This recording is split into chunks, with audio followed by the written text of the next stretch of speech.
Shalom and happy first day of the week. Today I'm going to deal with this text that a friend posted on Facebook.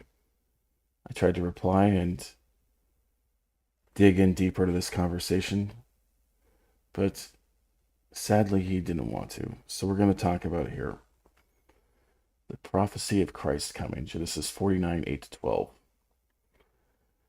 Judah, your brothers shall praise you. Your hand shall be on the neck of your enemies. Your father's son shall bow down before you. Judah is a lion's whelp from the prey. My son, you have gone up. He crouches down. He stretches out like a lion, like a lioness who dares rouse him up.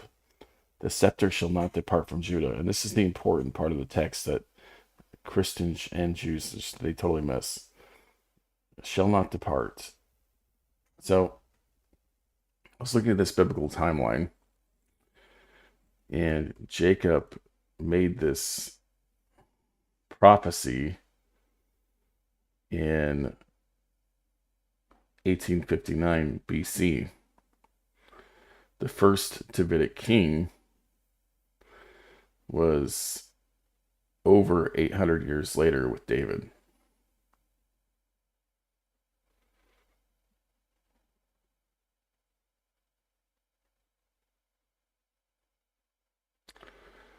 David made king over Judah 1010 BC.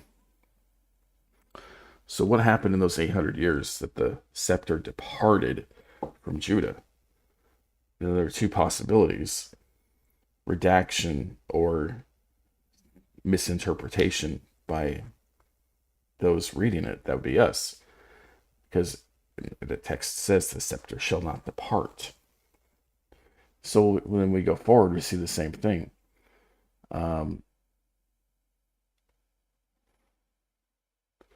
The scepter was not with Judah that whole time, right?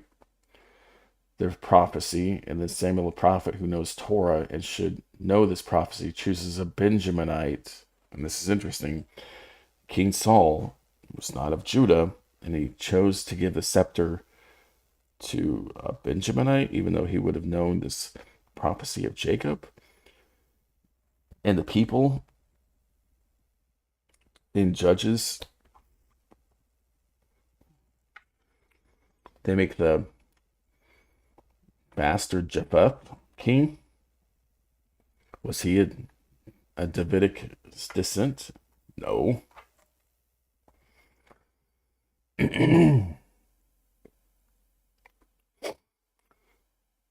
So Christians assume.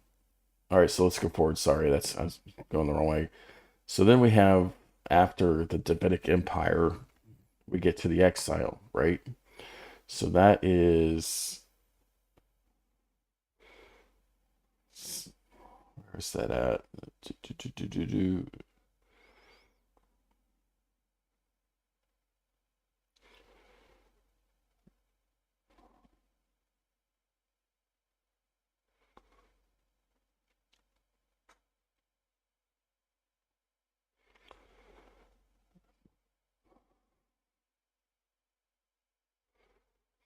Right about here.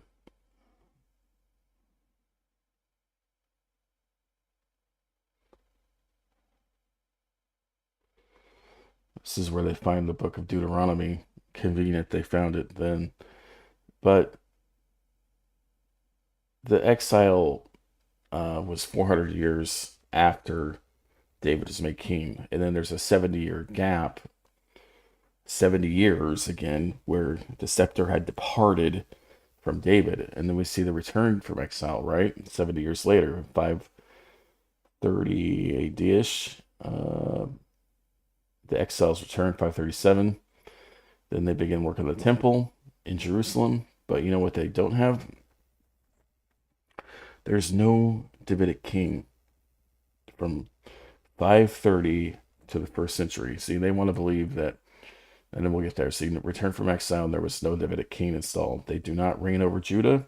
They are still slaves of Babylon, then Greece, then Rome. There is no Israelite empire. And this is part of the problem, even like with my loose interpretation here, because, and we'll get into that too, because that's one of the prophecies he's using.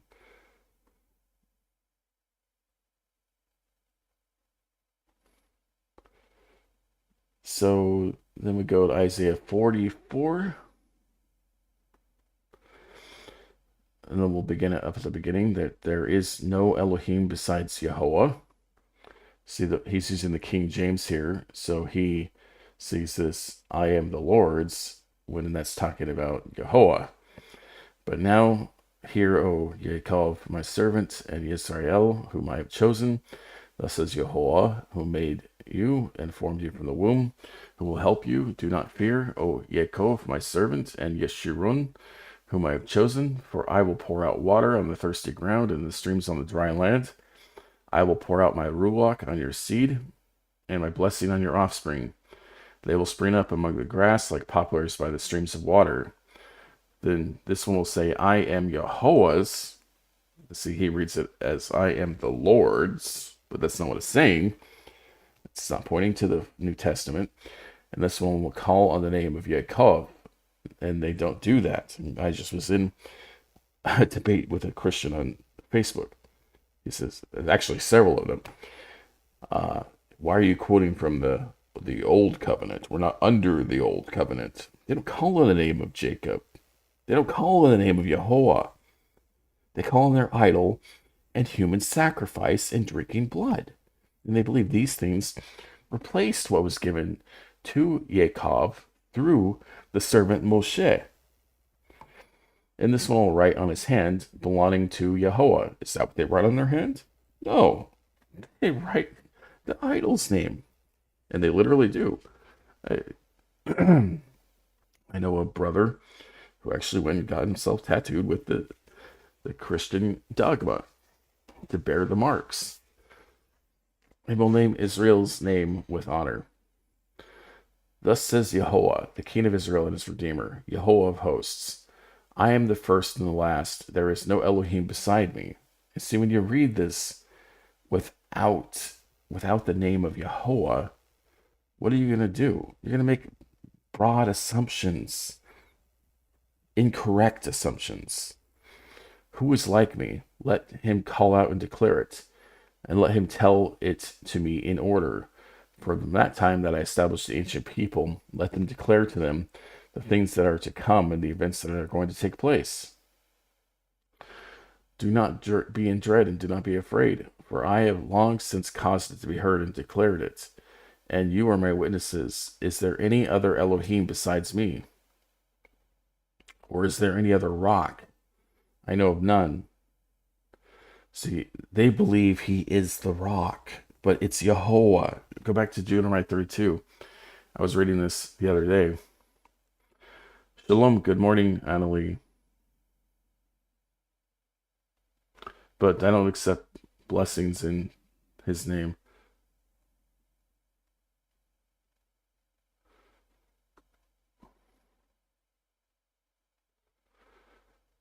Give ear, O heavens, let me speak, and let the earth hear the words of my mouth.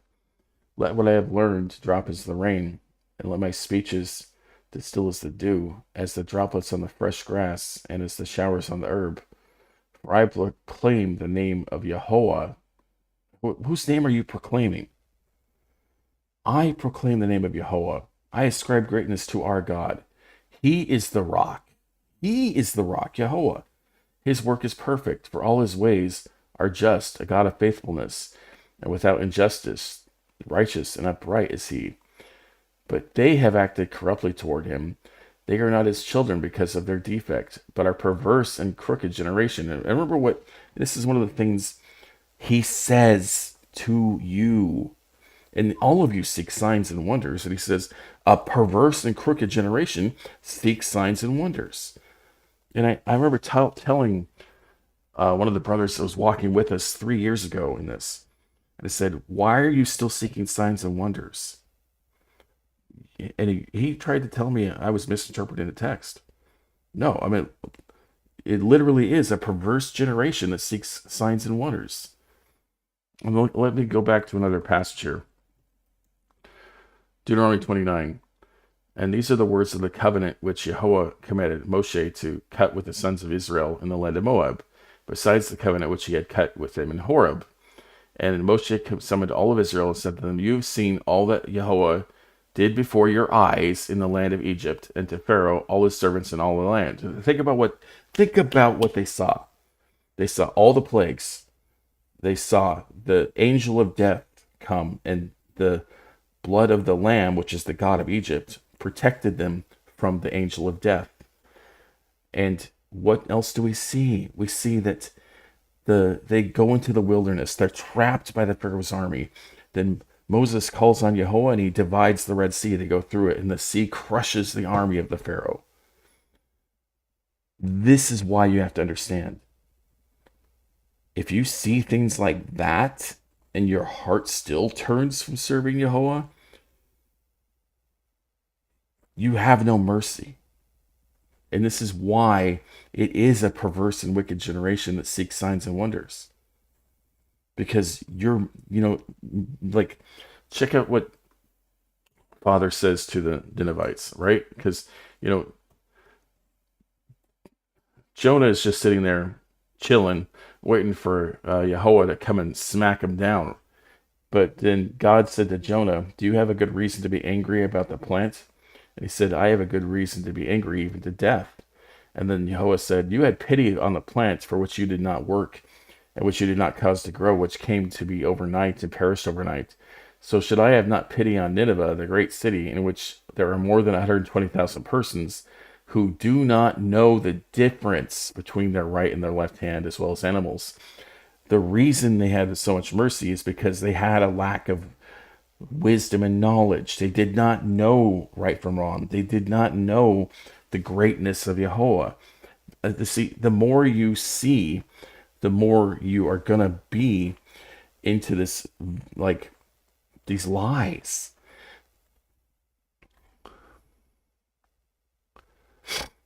Yeah, so check out the video, Annalie. We're going to go into this real deep. So we see Isaiah 44 then. The rock is clearly about Yahweh. So let's go on to the next passage here. So now he's talking about Daniel 7. In the first year of Belshazzar, king of Babylon, Daniel saw a dream and vision. So this is while he's in Babylon, right? So he sees this vision. He's quoting from verses 9 to 14. "And I kept looking until the thrones were set up and the Ancient of Days were seated. His clothing was like white snow, and the hair of his head like pure wool. His throne was ablaze with fire. His wheels were burning fire. A river of fire was flowing and coming out before him. Thousands upon thousands were attending him, and myriads upon myriads were standing before him. The court sat, and the books were opened." And this is about Yahweh. And they try to make it about Yeshua. "And then I kept looking because the sound of the great boastful words which the horn was speaking. I kept looking until the beast was killed, and its body was destroyed and given to the burning fire. And as for the rest of the beasts, their dominion was taken away, but an extension of life was given to them for an appointed season of time. And I kept looking in the night visions," and this is important because, this is all a vision. It's a parable of what's about to happen. It's like when Pharaoh saw a vision of what's going to happen. What did he see? He saw 7 cows eating the 7 healthy cows, and 7 unhealthy grains eating the 7 healthy grains. This is not literally what happened. It was a vision of what was going to come. "And one like the Son of Man was coming, and he came up to the Ancient of Days, and he came near before him. And to him was given dominion, glory, and kingdom, that all the peoples and nations and every man of tongue might serve him. His dominion is an everlasting dominion which will not be taken away. And his kingdom is one which will not be destroyed." So you have to be careful also. Do not spiritualize things. Because, the promise has always been to what? To the people and the land. And see Deuteronomy 30, starting verse 15. "See that I have set before you today life and prosperity and death and calamity. And that I am commanding you today to love Yahweh your Elohim, to walk in his ways, to keep his commandments, his statutes, his judgments, that you may live and multiply, and that Yahweh your Elohim may bless you in the land where you are entering to possess it. But if your heart turns away, and you will not listen, but are drawn away and worship other Elohim and serve them, I declare to you today that you will surely perish. I mean, that's as simple as it gets. What happened to the early Christians?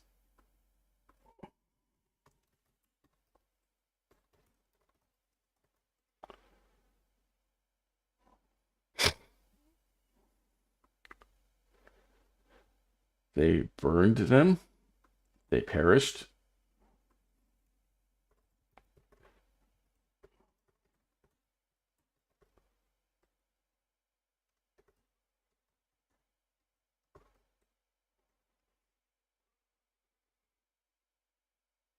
So they were put into the Colosseum, where soldiers and lions would.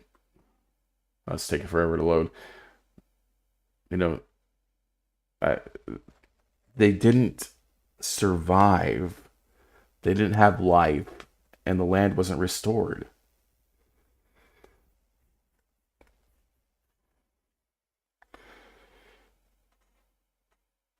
So, after the destruction of Jerusalem in the year 70 AD, the new amphitheater was inaugurated in 80 AD with hundreds of days of spectacles and festivities, during which hundreds of gladiators and around 5,000 animals were killed in the arena. Also, around that time, the first Nomachia were held, these naval battles enacted by flooding the whole arena with water. They've caused a huge impact on the Roman population by their novelty. A moving example of how the early Christians faced martyrdom is given to us by Saint Ignatius of Antioch, who died in the times of Emperor Trajan. A convert from paganism, Ignatius, a convert to paganism too, was Saint Peter's second successor to the episcopal see Antioch in 107 AD. He was arrested, condemned ad bestias to be killed by wild beasts. Where is their life? Father promises life for obedience, not death. So let's go show you what Mr. Ignatius taught. And this is so important too. Like, you got to get into the history here.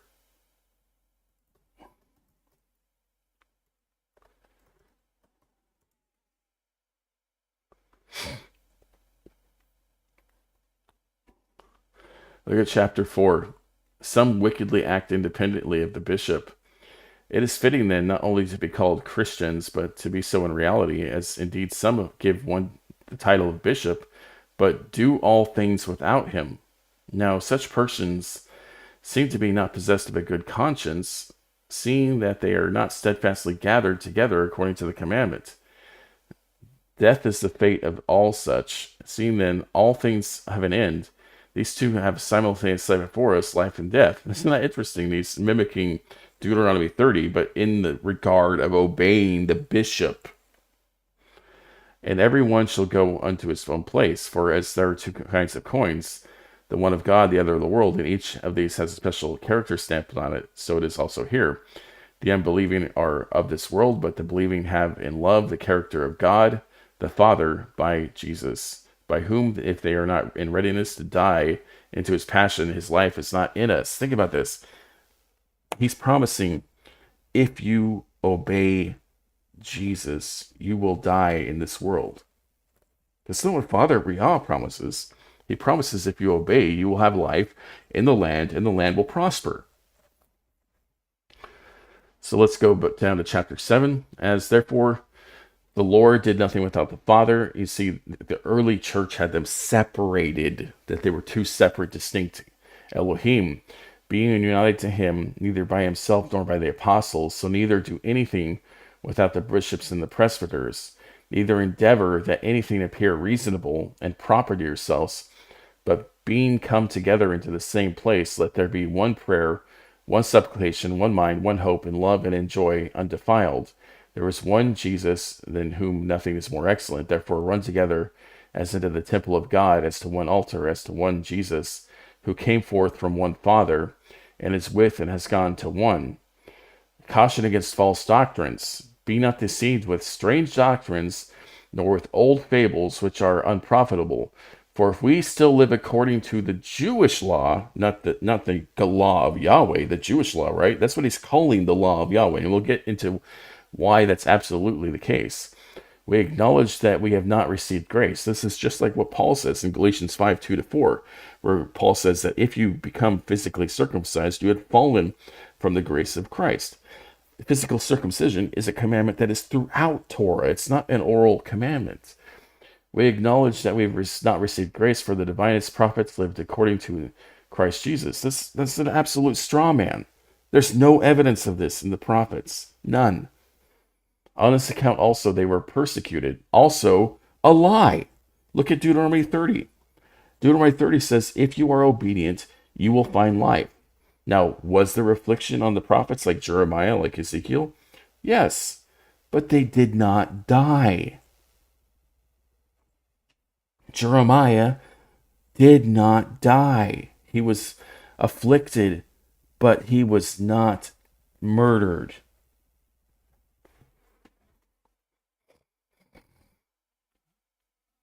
Being inspired by his grace to fully convince the unbelieving that there is one God who has manifested himself by Jesus his Son, who is his eternal word, not proceeding forth from silence, and all things are pleased to send him. See, the prophets never talk about this. Never. This is another straw man argument. And we just read Isaiah. This is one of the passages I use because it used the word Kyrios, Lord. It's Yehovah. It's not just Lord, it's Yehovah. He is the rock. Chapter 9. Let us live with the Christos. If therefore those who were brought up by the ancient order of things have come to possession of a new hope, no longer observing the Sabbath. And see, this is why, in context, the Jewish law is clearly the Sabbath. And, that's why I made this meme.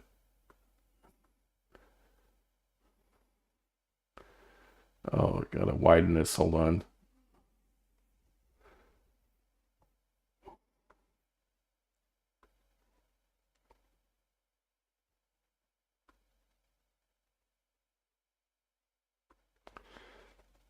This is Messianic Judaism.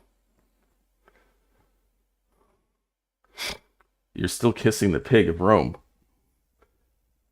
You put lipstick on your pig. You keep the Sabbath, but it's still a pig. You're still kissing it. It's you don't understand the history of Ignatius is wrong. Well, Ignatius was wrong. It's 110 AD. And the Catholics believe he's second after Peter. But living in the Lord's day, on which has also sprung up again by him, by his death, whom some deny, by which mystery we have obtained faith, and therefore endure, that we may be found the disciples of Jesus, our only master. What happened to Yehovah? Why is this man your master and not Yehovah?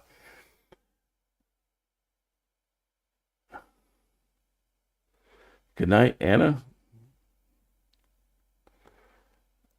And shall we be able to live apart from him, whose disciples, the prophets, themselves in the Spirit, did wait for him as their teacher, and therefore we whom they already waited for, having come and raised from the dead. This is a claim of Matthew 27, which Mark doesn't see, Luke doesn't see, John doesn't see. There's no second witness. There's no tertiary witness. Josephus doesn't talk about this miracle of people suddenly coming up from their tombs. And what do we see in chapter 10? Beware of Judaizing. Remember the lipstick on the pig? You guys, according to Ignatius, one of the earliest Christian records we have outside of the canonized New Testament, they still put that lipstick on, even though Ignatius is saying that you have fallen from grace by trying to do this. Yeah, they do chase their tail, just like the pig. Like a curly tail. Be insensible to his kindness, for we're he to reward us according to our works we would cease to be. And I find this so interesting. This is still something Christians claim. My works are all like filthy rags. So, well, you better get your works right with God then. Jeremiah 17, I, Jehovah, search the heart, test the inmost being, but I give each man according to his ways, according to the fruit of his deeds. Yehovah, God Almighty, says that he's going to judge you according to your works. Ignatius, the earliest Christian record we have, says that if that were to happen, we would cease to be. Why is that? Are your works wicked?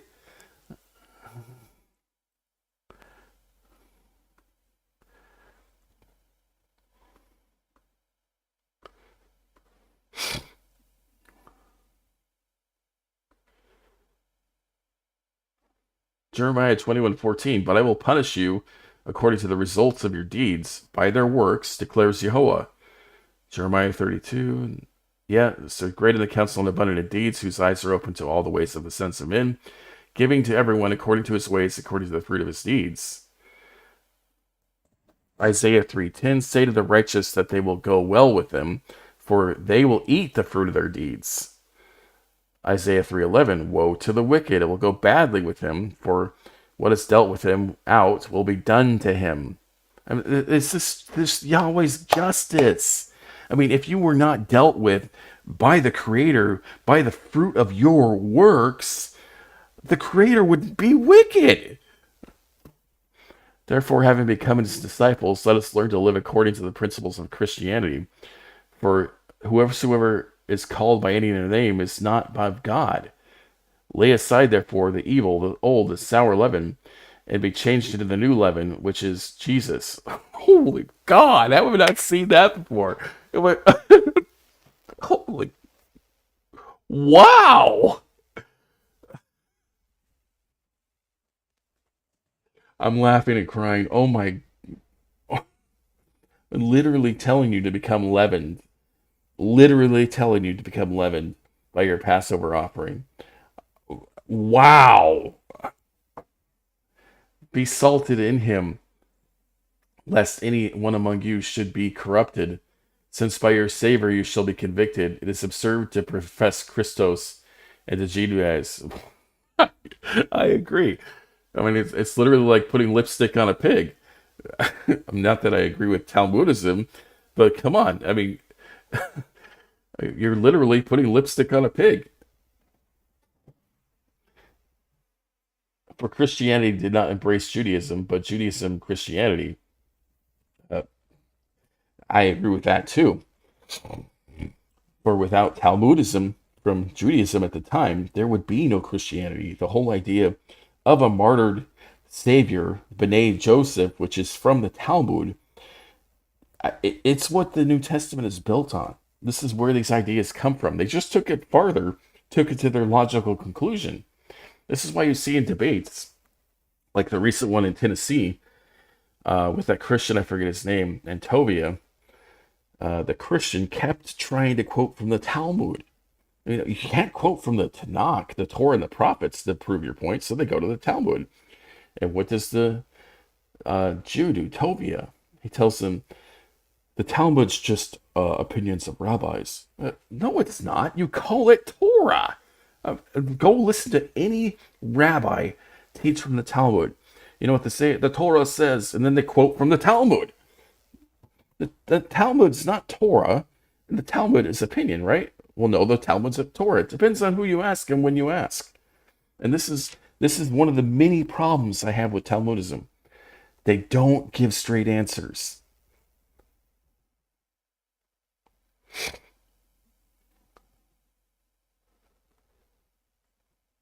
Chapter 11. I write these things to warn you. And these things I address to you, my beloved, not that I know any of you to be in such a state, addicted to the error of Judaizing. Oh, there you go. Put that lipstick on the pig. You guys are addicted to it. But as less than any of you, I desire to guard you beforehand, that you fell not upon the hooks of vain doctrine, but that you attain the full assurance in regard to the birth, the passion, and resurrection, which took place in the time of the government of Pontius Pilate, being truly and certainly accomplished by Jesus, who is our hope, from which you may have one of none of you turn aside. So this is all in the first century.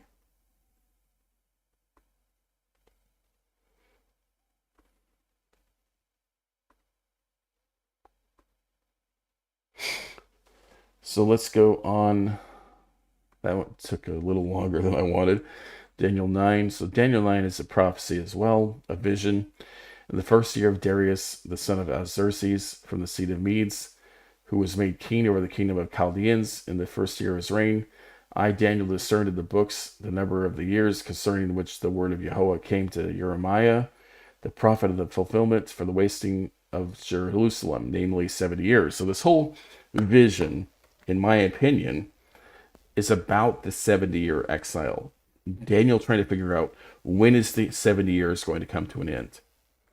The Christians and the Jews try to make it something else, but you can't.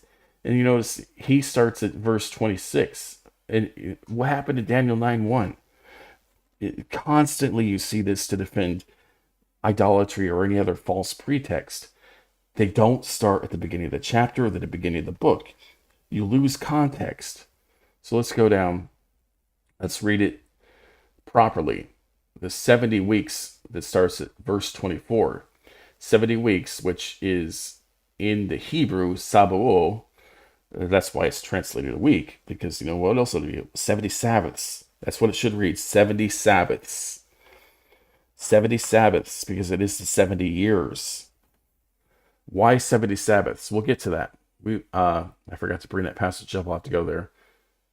So 70 weeks have been determined for your people, to your holy city, to finish the transgression, to make an end of sin, to make atonement for iniquity. See, this is what makes atonement too, is the 70 Sabaoth, not human sacrifice. The 70 Sabaoth made the atonement for the sin. Bring in everlasting righteousness. So now there are definitely issues here. Everlasting righteousness did not happen at the end of the exile. Go back to Deuteronomy. Deuteronomy explains why. Because they did not return to Yahweh. They did not go to Torah alone. But it also doesn't happen in the first century. It can't be about the first century, even from this one verse. Because look at the words I just read from Ignatius. Ignatius was a man of lawlessness. The first Christian we have words for outside of the New Testament in 110 AD. To seal up vision and prophecy, and to anoint the Holy of Holies. Now, I firmly believe this did happen at the end of the exile. This is why you don't see any prophets recording. You don't. It's done. Daniel 9:25. So you are to know and have insight from the going out of the word to restore and rebuild Jerusalem. So this is what I'm talking about, right? So Messiah, the prince, this is Cyrus. There will be 70 weeks, 7 weeks and 62 weeks. So you put these two together and you get 69 Sabaoth. 69 years into the exile. Cyrus will give the order to restore and rebuild Jerusalem. Now, these last two verses have to be interpreted in that context. Then after the 62 Sabaoth, the Messiah will be cut off and have nothing. And honestly, I think it's completely possible these last two passages are a redaction to talk about Antiochus of Epiphanes.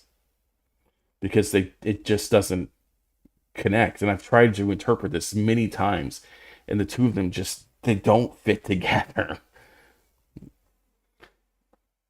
Even if they do, none of this makes any sense from the New Testament in the first century. This is why you have Christians saying that there's 69 weeks to the first century, and then there's this floating 1 week that will happen later on. It's like this, that's crazy. So let's go to 2 Chronicles 36. This is when you see the Babylonian exile and those who had escaped from the sword he took away into the exile into Babylon, and they were slaves to him and his sons until the rule of the kingdom of Persia, and to fulfill the word of Yahweh by the mouth of Jeremiah, until the land had made up for what? Its Sabbaths. And all the days of its desolation, and it kept the Sabbath until 70 years were fulfilled. See, this is the connection from the 70 years to the 70 Sabaoth. But they weren't honest with you. They translated Sabaoth, Sabbath, in Daniel 9:24 as what? As a week. And the same thing's true of Cyrus, right? And now in the first year of Cyrus, the king of Persia, in order to complete the word of Yahweh by the mouth of Jeremiah, Yahweh stirred up the spirit of Cyrus, king of Persia, so that he would make a proclamation pass throughout his kingdom. And also put in writing, saying, Thus says Cyrus, king of Persia, Yahweh, the Elohim of heaven, has given me all the kingdoms of earth. He has appointed me to build him a house in Jerusalem, which is in Yehuda. However is among all his people, may Yahweh, his Elohim, be with him, let him go up. So if you look at Isaiah 44, it's interesting how the chapter verses, they screw this up so badly. So at the end of Isaiah 44, verse 28, it says, It is I who says of Cyrus, he is my shepherd. And this is the context of Isaiah 53. Isaiah 53, the shepherd is Cyrus. And all my good pleasure he will complete. And saying of Jerusalem, she will be built, and of the temple your foundation will be laid. And go to the next chapter, what do we see? Thus says Yahweh to Cyrus, his anointed. What's the word anointed? Go to the interlinear, and what do we see? It says Yahweh to his Mashiach, his Messiah. His Messiah that we saw in Daniel 9 is Cyrus. But the translators are not honest. As you see, they transliterate the word here and translated it in Isaiah 45, so you don't make the connection. You don't connect the Sabaoth, the weeks, you don't connect the anointed Cyrus, the one who restored and rebuilt Jerusalem. This is key. You know, no matter what you think of these last two passages, they have to be interpreted in context. My opinion is it's a redaction because it doesn't make any sense. But either way, it would have had to have happened after the exile. That's what's being talked about in the prior verses. That the restoration, the rebuilding of Jerusalem happened after the 70 years. And then we get to Acts. Oh, joy of joys.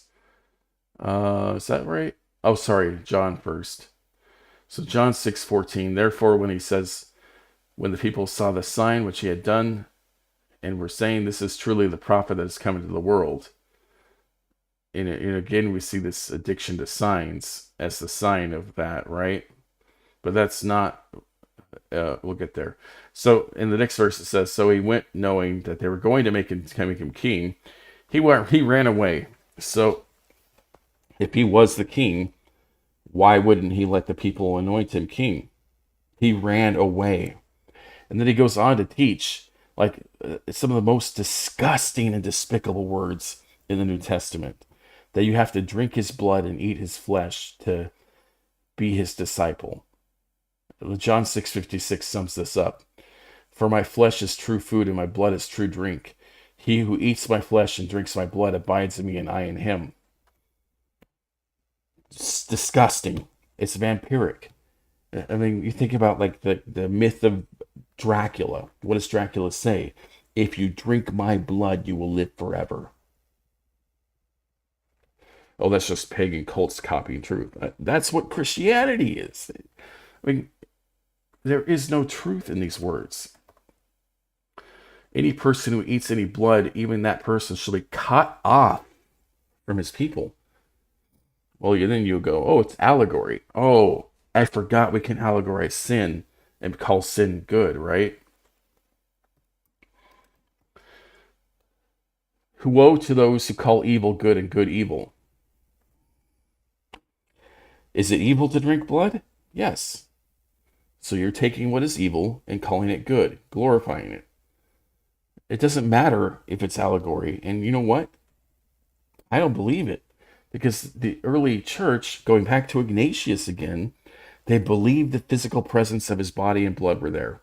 Ignatius in 110 AD. It is only the Protestants who, after reading the Bible, they realize, well, this can't be literal. That would be a sin. Yeah, you're right, but so is your allegory. It's evil to drink blood. It's evil to drink blood. It doesn't matter if you allegorize it. So we go to Acts.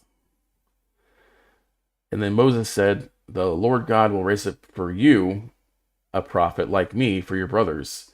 To him you shall listen. everything he says to you. It's interesting, you read something 100 times, you still don't see it. Who is the prophet being raised up for? For them, for you, right?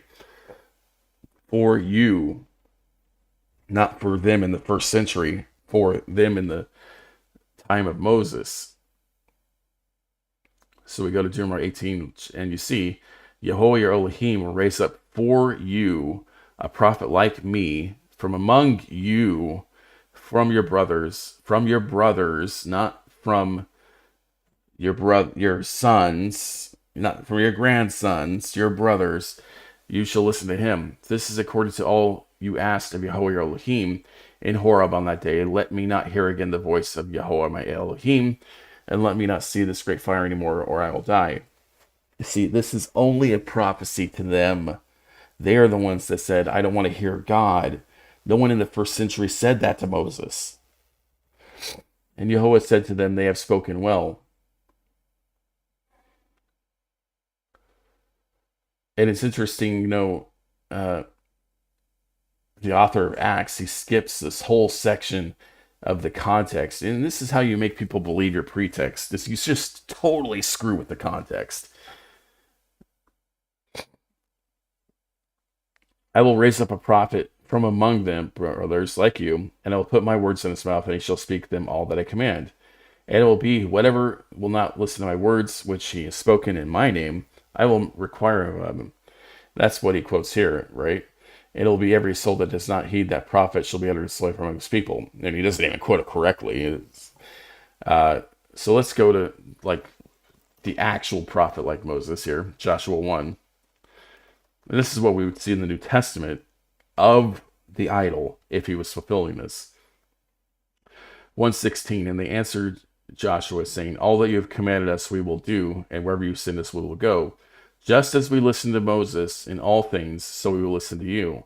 Only may Yehovah your Elohim be with you as he was with Moses. You don't see this in the New Testament. This is what they would say. Anyone who rebels against your command and does not listen to your words and all that you command him shall be put to death. Only be strong and courageous. It's clear as day, but you don't see it because you want your pretext to be true. So you ignore truth. You ignore context. Now let's go to the next passage here, because he also has that. It is you who are the sons of the prophets of the covenant of God, made with your fathers, saying to Abraham, and in your seed all the families of the earth shall be blessed. And so now in your seed, unlike what Paul says is about them, when Paul says in Galatians 3:16, now the promises were spoken to Abraham and his seed, he does not say to your seeds as referring to many, but rather one, and to your seed is Christ. Really? That's not what the author of Acts believed. He believed it was the sons of Abraham, the sons of the prophets of the covenant, the plural sons, which is what it is. So, do you believe the author of Acts or that Paul? No, I know my brother here, he doesn't believe Paul anymore. But he still believes many lies in the New Testament, and many of you do too, like Anna Lee here. I want you to really think on these words, Anna, when you come back. Like, what is the promise? What was the promise to Abraham and his seeds?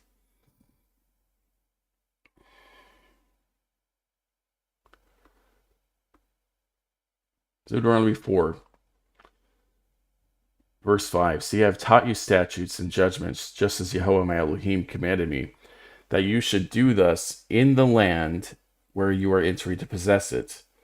And this is part of it, like I get people all the time say, well, who's your sacrifice? Who's your high priest? Like, are we in the land? And no, I don't believe the present day land of Israel is the land. It's probably the right place, but it's run by very wicked people. Very wicked people. You should do thus in the land where you are entering to possess it. You shall keep and do them, for that is your wisdom and your understanding in the sight of the peoples. See, if you keep and do them in the land, then it becomes what? Wisdom to those peoples who shall hear all these statutes and say, surely this is a great nation and a wise and understanding people. That is the blessing to the nations. When they see Torah executed, when they see the blessings on the land, then they'll say, I want those blessings I want to be under that covenant. You see that with Naaman. Naaman is cursed with leprosy, and he goes to the prophet Elijah, and Elijah tells him, go bathe in the river Jordan 7 times. He does so, and he comes back and says, I want to serve this Elohim.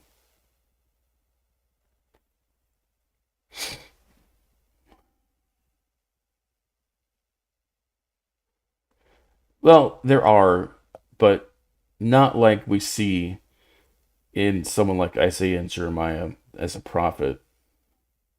I'm not sure who the Raz is either. So then we'll move on here. 2 Samuel 7. But before we get to 2 Samuel 7, which talks about the promise Yahweh made with David about his son. Oh, Rastus? Not familiar with that. In 1 Samuel 13:13, it says, and Samuel said to Saul, you have acted foolishly. You have not kept the command of Yahweh your Elohim, which he commanded you. For now Yahweh would have established your kingdom over Israel forever.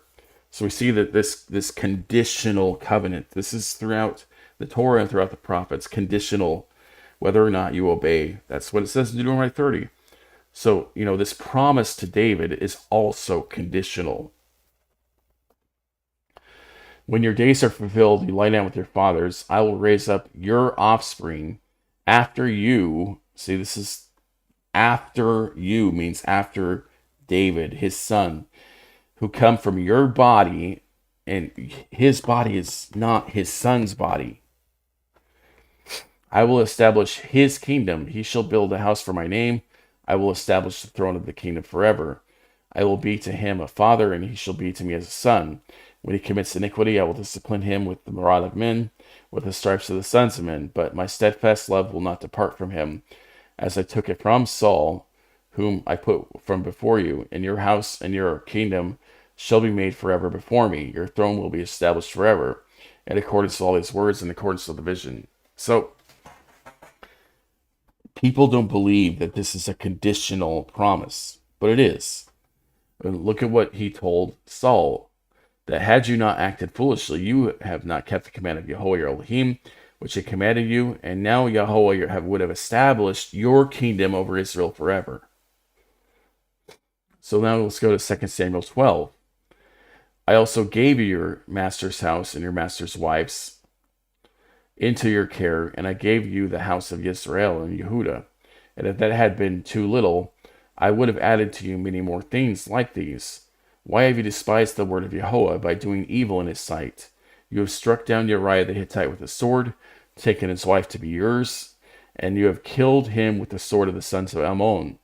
So now the sword shall never depart from your house, because you have despised me and taken the wife of Uriah the Hittite to be your wife.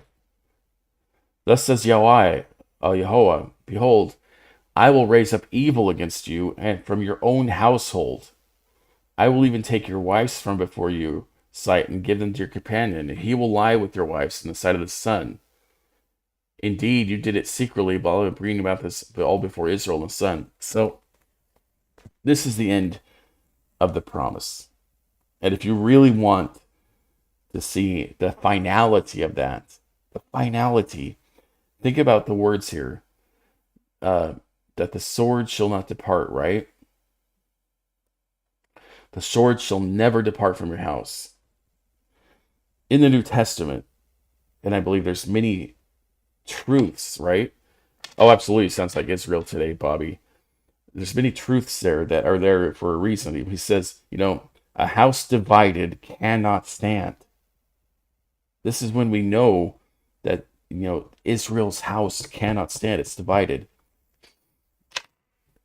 Judah and Israel were divided. They have to be reunited in Torah, in Yahweh alone.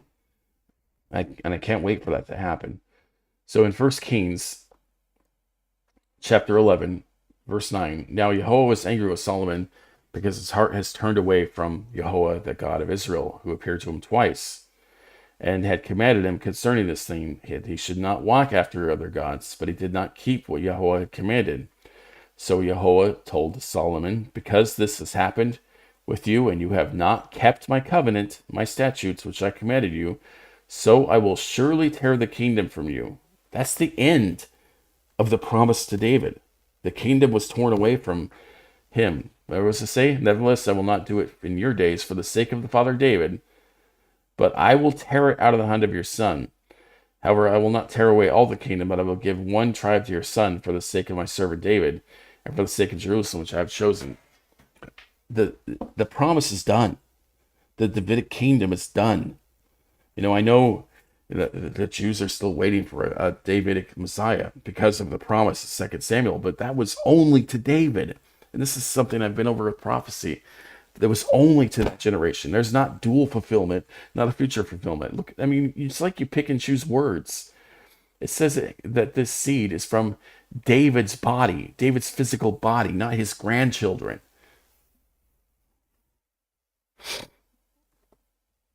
In Psalm 2, because they think this is about the idol too.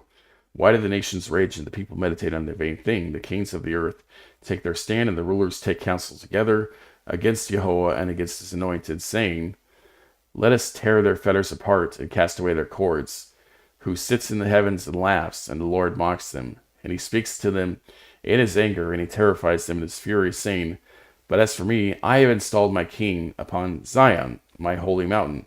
Remember what we read from John 6. The people were trying to do this. They wanted to make him king, and he walked away. But that's not all we see in the New Testament. It tells us Psalm 2 isn't about him. Look at what else it says here. I surely tell you, decree of Yahweh, you are my son, today I have begotten you. Ask of me, and I will give surely the nations as their inheritance, and the ends of the earth as their possession. In Matthew 4:8, again, the devil took him up to a very high mountain, showed him all the kingdoms of the world and their glory. Isn't it Yahweh that's promising this to the Messiah? And in the New Testament, we see the devil promising him all the nations of the world. And he said to me, all these things I will give you if you fall down and worship me. I mean, this is like almost the exact same language as Psalm 2:8. Ask of me, and I will surely give you the nations as your inheritance, and the ends of the earth as your possession. I mean, do you think this is a coincidence that, the New Testament writes the devil is saying this to your idol? You shall break them with a rod of iron. You shall shatter them like a potter's vessel. This is about the enemies of Israel. Enemies of Israel will be crushed. That's not what happened in the first century. So now, O kings, show insight. Take warning, O judges of the earth. Serve Jehovah with fear and rejoice with trembling. And we see this, kiss the Son. But this isn't what it says. This is not a correct translation. Because the word in Hebrew is bar. But bar is not son. I know it became son in the later Aramaic languages. If we look at this, what do we see? It's translated that way 2 times, in Proverbs 31 and Psalm 2. Now, Proverbs 31 was likely written in Aramaic much later, but Psalm 2, no. So what does that say? What, O my son, and what, O son of thy womb, and what, O son of my vows? So here, yes, bar means son.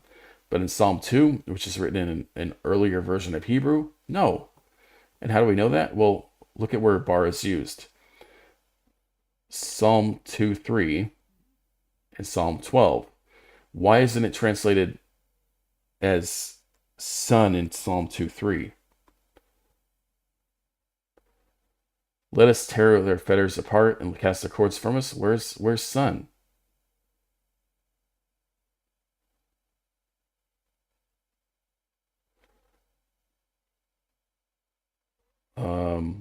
I don't know. Why isn't it there? No son in Psalm 2:3, but there is in Psalm 2:12, and it's the same word.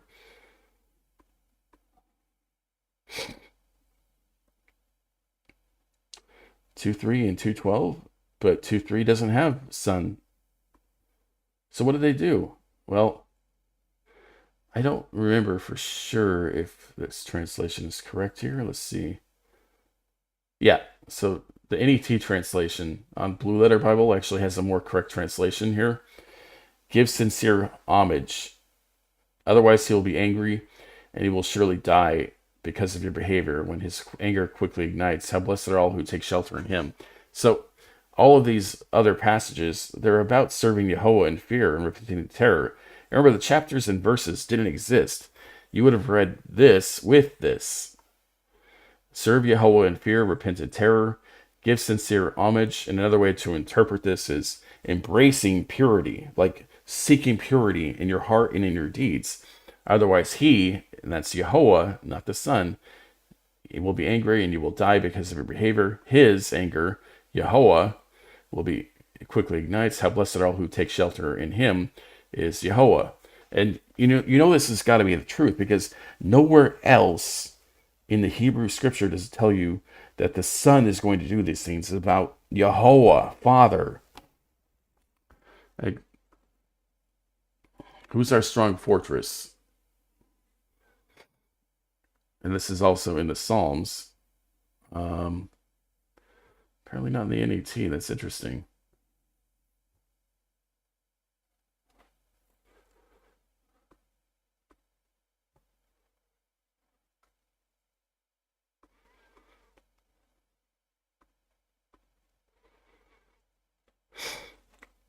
Yeah, so Psalm 18, Yahweh is my rock and my fortress.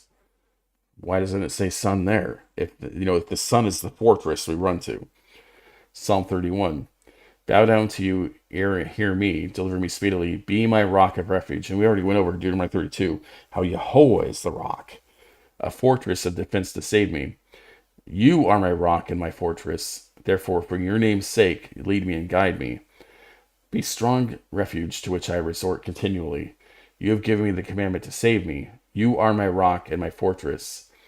I will save Yahweh. He is my refuge and my fortress. So we run to Yahweh, not the Son, not the king, not the earthly king. And then Numbers 1. So Numbers 1 is about the census. Take a census of all the congregations of the sons of Israel, by their families, by their fathers' households. And this is also why Talmudism is wrong. Talmudism says that you are considered a Jew by whether or not your mother was a Jew. It's not Torah. It's by your father. So then we go to Revelation 1. So let's go back a bit, because this is important. And when I saw him, I fell at his feet like a dead man, and he placed his right hand on me, saying, do not fear, I am the first and the last. And we already read from Isaiah 44 in the proper context. The first and the last is Yahweh. He is the Alpha and the Omega, not a man. I am the living one, and behold, I am alive and forever, and I have the keys of death. So it's Yahweh that's the first and the last. And, all of this is impossible, because what does it say in the beginning of this book? Show him the things which must soon happen. Unless the revelation happened, past tense, it's false. And I'm telling you right now, it didn't happen. So let me go to his last one here, 1 Peter. Whenever we read the prior passage here, he was foreknown before the foundation of the world, but appeared in these last times for the sake of you. In these last times is a passage that's throughout the New Testament. Like I just showed you in Revelation. This was all written as something that was going to happen. They believed they were living in the last times, in the last hour, that it was happening soon. He was coming quickly. None of this happened. You ignore these passages to hold on to the idol. But none of these things happened. Yahweh is my rock and my fortress. He is the image of the beast that you bow to, that distracts you from serving Yahweh alone. And you keep putting lipstick on that pig, saying, it's okay. I can keep the Torah and in my idol. He saved me. No, Yahweh saved you and is testing you. Take the lipstick off the pig and get rid of the pig. Give it to the dogs. Hallelujah.